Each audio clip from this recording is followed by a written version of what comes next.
Welcome to Legal Studies, and today we're going to be learning about the types of sanctions. So where are we in the study design? Well, you've just finished learning about the purposes of these sanctions, so why do we do them? Now you're going to learn about the sanctions themselves, and there are three you're going to look at: fines, community corrections orders, and imprisonment. So our first one, fines. You're probably familiar with it. A fine is just paying money to the government, right? Key thing here is the money goes to the government, it doesn't actually go to the victim. And some examples of fines for you. We've got speeding. A speeding fine will range anywhere from $200 to $900. A destruction of property, a fine of a maximum of $4,500. And here's an interesting one for you. If you fly a kite to the annoyance of another person in Victoria, you can actually be charged a fine of up to $900. So a couple examples for you. And the main thing that we need to do for this topic, beyond just knowing what the sanctions are, we actually need to be able to discuss whether or not they're achieving each of the purposes we learned last time. So rehabilitation, punishment, deterrence, denunciation, protection. You need to be able to present arguments for and against these things being achieved. So, for example, I'll take a couple, but not all of them. You'll have to fill out this yourself in your notes. I'll just go through a few. Fines, they can do an okay job at punishing offenders because someone's not going to want to spend their money on a fine. They'd rather spend it on buying a video game or a car or whatever it is that they'd rather do. So there is some mild amount of punishment there. But on the other side of the coin, if we're thinking about arguments against, the wealthier someone is, the less likely a fine is actually going to be able to successfully punish them or deter them because they can just ignore that fine. And it's not going to impact them too much. Well, they'll still pay it, they won't ignore it, but it won't have as much of an impact on them as it would a poor person. And similarly, if we think about rehabilitation, you might argue that a fine does nothing to rehabilitate a person. It doesn't help to try and target the root causes of the behavior, doesn't fix anything about the person. And if anything, it might even take away some money that they might have been able to spend on going to a rehabilitation program. Right? So you need to be thinking about all of these different purposes of giving sanctions out and whether or not a fine achieves them. Our next sanction is a community corrections order. Now, you might think of this as the sort of midway point between a fine, which is a sort of less serious sanction, and imprisonment, which is our most harsh sanction. Now, a community corrections order is a really flexible order. The key thing that you need to know about a community corrections order is that you serve it in the community, which means that you're not in jail, you're still out and about in society. And each CCO has a number of mandatory conditions. Every CCO has these conditions. First of all, if you're on a CCO, you are not allowed to reoffend. You may not do any other criminal offending. And if you do, your CCO is breached, you immediately go back to court and they re-sentence you and you might go to jail. You can't leave Victoria, so you have to stay in the state. And you have to regularly report to a community correction centre and comply with any other directions that they give you. So these mandatory conditions are placed on everyone who's on a CCO. Then the judge will pick and choose from some of these optional conditions, all right? And they just choose whichever ones seem to fit your crime.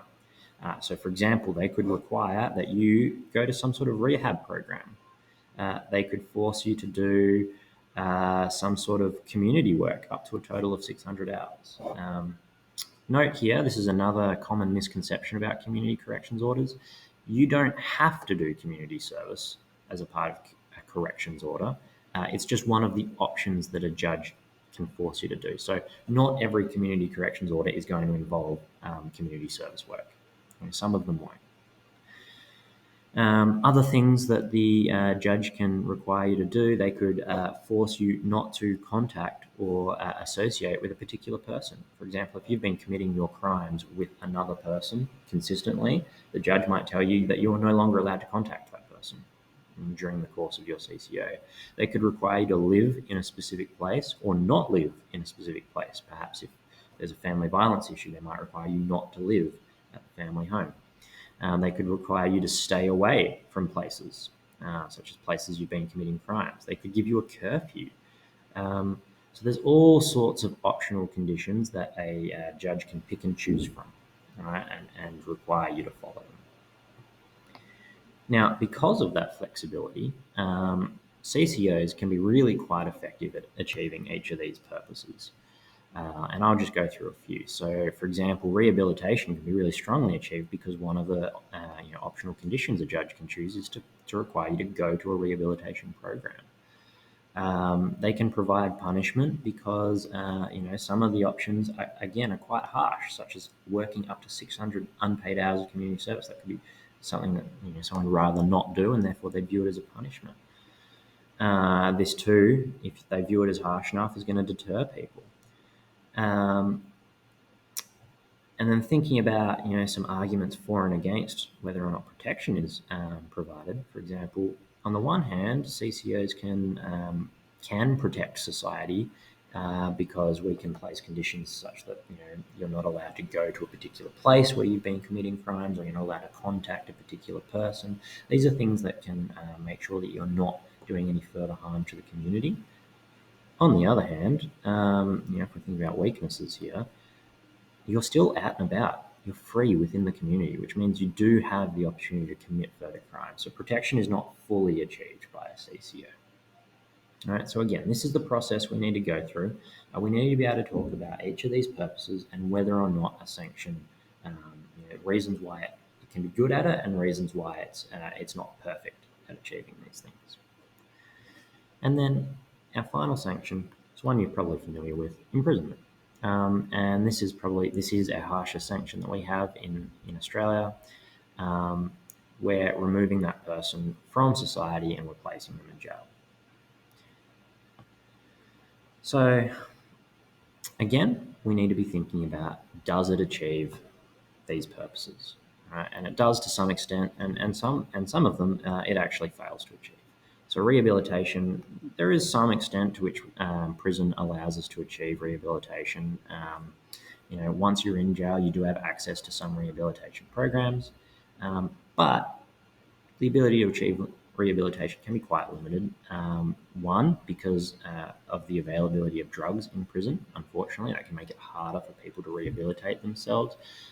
Two, because they are now surrounded by other people who have committed crimes. And one of the big criticisms of prison is that it can be viewed as a sort of crime school, and people actually come out worse. They've learned more about how to do crime, and so they're not rehabilitated at all.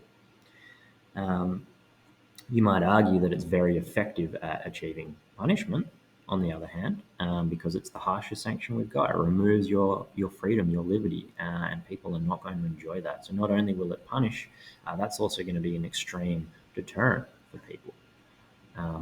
But again, these things are not achieved perfectly because some people might actually want to go to jail. For some, jail might represent more safety than their life outside of prison. It might represent shelter and food and consistency that they might not otherwise get.